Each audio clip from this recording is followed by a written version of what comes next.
Sorry, guys.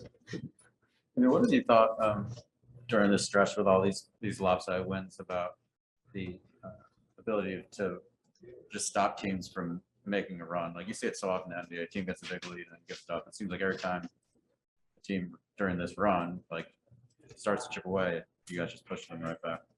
So what are my thoughts? Yeah, I hear. Done it. What's That we are defending at a high level and can kind of get stops on command when we need to. Offense has improved to get better overall looks and continuity and unselfishness. And so in that area, a lot of times early in the season when we were losing some of those leads, it was due to offense. And so we've gone those droughts overall offensively, and now it's much better. Obviously, putting up better numbers. Offenses improved drastically, but defensively, 19-point quarter, 16-point quarter, we can kind of lock in when we need to and then maintain it with good offense. Pretty regularly beat teams by a lot of points lately. What about this team has allowed it to be as locked in as it has been over the last couple of months? Them feeling the winning and the success and what it takes to get there. I think it's a pretty simple formula that we talk about. Play defense at an elite level, share the ball, be unselfish on offense, and the results are kind of there. And so we've seen the formula that's produced winning. And whereas earlier in the season, we would do something well and kind of take a step back the next game, it's been consistent as far as that. And so try to keep it simple as far as the message and, repeat that every night. And that's what we've been doing. Outside that you guys have been playing playoff basketball for the entire month of March. How much is this team peaking at the right time right now? Yeah, I think it started clicking a while ago. And like I said, once you taste that winning and see what it takes to get there, health played a big part of it as well. But guys finding their roles, kind of settling into rotations, all those things play into it. But, peaking at the right time, obviously, the successful run we've been on lately, obviously, is not different than early in the season. So health and playing our best basketball are paramount going into playoffs. And that's what we're doing right now. So, 2 more games to fine tune some things, figure out what we're going to do and go from there. Especially after the way you guys started the season. Is winning 50 games something that means anything to you?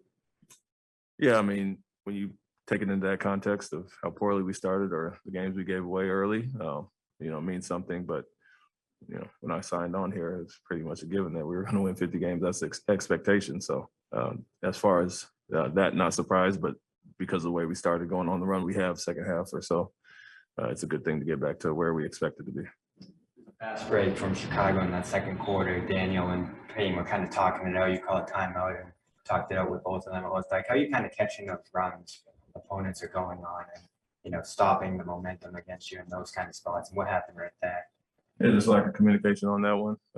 And so, overall 6 fast break points. We know that's how they score at a high level and what really beat us in game 1 at our place when they got on transition. So just wanted to point that out and, teaching point right there. And, like we said, we address it on the floor and improve on it. And so just talk that out and stop the run. And then we went back out and did what we did normally. So nothing more. I think tonight was for that defense. Yeah, so, another game under 100 against a team that scores at a high level. A lot of individual success with these guys. DeRozan come off 50s and 40s regularly to only have 16 there, and Levine have 7 points. Obviously, we're playing a high-level defense and making others beat us, and so the focus was on those guys. We did a great job there, but more of the same what we've been doing and what we expect from each other on a night-to-night basis. Tonight's one, in fact, maybe rest or anything like that tomorrow. Some we'll discuss. We'll talk about it. Like I said, I haven't predetermined anything. We'll go through certain scenarios, but we'll see how guys feel and talk to the medical group and come up with a plan. And when you look at minutes for tonight, I know you kind of say you look at just Chicago, but do you kind of consider the back-to-back too? I know Jalen played like 34 minutes or so. Yeah, we definitely do. Most guys played under their average by quite a bit than Jalen, getting right around his minutes. But something we factor in. Obviously, if it was a tightly contested game, we played up in the high 30s, 40s. That would impact tomorrow. But like I said, we'll get with the medical team and figure out what we're doing tomorrow. Coach, I have a Zoom question back here from John Corrales, please. Hey, Ime, Al Horford, his ability to just grab and go has been on display. In this game, he had a couple, and he's kind of peppered it in a lot over the last few games, especially. What does that do for your offense? What does that do for the other guys and the spacing and all of that? Yeah, it affords them opportunities to get out and get easy baskets. Something we really emphasized early in the season, and he sprinkled in at times. I think guys are still not as accustomed as they should be or used to it, and getting out and running. A lot of times they're, coming back to try to get the ball, and he's waving them on. But we encourage those guys to get out and rebound and push it, and it puts tremendous pressure on defenses.